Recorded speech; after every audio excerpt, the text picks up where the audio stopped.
அப்படிக்கா போய் உட்காந்துக்கிறீங்களா இன்னும்?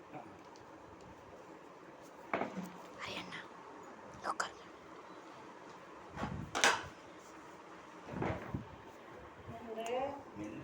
பிறந்தநாள் காண்கின்ற மனோகரன் அவர்களுக்கு பிறந்த நாள் வாழ்த்துக்கள். அவருடைய மனைவி சதிதேவியும் மகன் ஆகாஷ் அவர்களும் மகள் ஸ்ரீஜா அவர்களும் நம்முடைய தாய் கருணை இல்லத்தில் இருக்கின்ற முதியவர்களுக்கு 2-3 ஆண்டுகளாக அவருடைய பிறந்த நாளை கொண்டாடி கொண்டிருக்கின்றார்கள்.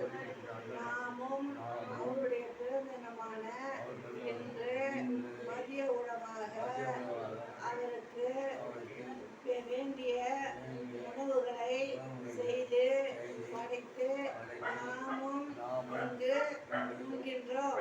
அவருடைய பிறந்த நாளை அவருடைய குடும்பத்தார் என்றென்றும் சீரும் சிறப்புமாகவும் நலத்துடனும் வளத்துடனும் புகழுடனும் வாழ்ந்திடவும் அவருடைய மகன் ஆகாஷும் மகள் ஸ்ரீஜாவும் நல்லபடியாக வாழ்ந்திடவும் எல்லாம் அல்ல இறைவனை வேண்டி அந்த குடும்பத்தை வாழ்த்துகிறோம். Happy birthday to you. Happy birthday